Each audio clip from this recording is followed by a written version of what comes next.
বিশেষ কোনো বিচারপতির এজলাস বদল করার জন্য, এজলাসটা ঠিক করেন তো মুখ্য বিচারপতি মানে চিফ জাস্টিস, মানে কলকাতার ক্ষেত্রে কলকাতা হাইকোর্টের, তার বেঞ্চে একটা মামলা করা হলো যে এই বিচারপতিকে এই বেঞ্চ থেকে সরিয়ে নেওয়া হয়।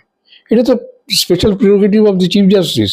সুতরাং এই যে ব্যাপারগুলো যারা ঘটালেন তারা কিন্তু কেউ ফাইনালি চিহ্নিত হয়েছেন বলে আমরা জানি না, বা চিহ্নিত হয়ে থাকলেও তাদের বিরুদ্ধে কি পুলিশি ব্যবস্থা নেওয়া হয়েছে বা কি কি তাদের মানে সাজার ঠিক না হলেও তাদের কি যে বিচার হবে সে বিষয়ে কিন্তু কোনো সিদ্ধান্তই হয়নি, কোনো সিদ্ধান্তই নেওয়া হয়নি।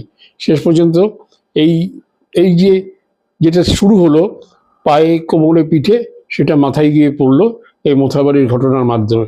সুতরাং এটা কিন্তু বিচার ব্যবস্থাকে হেয় করার জন্য এই পর্ব, এটা এখন একটা মাথায় বাড়ি পড়ে গেছে এবং আমাদের একটা মৃত্যু সেল, সেই লক্ষণের যে মৃত্যু সেলের মতো আমাদের বিচ্ছে।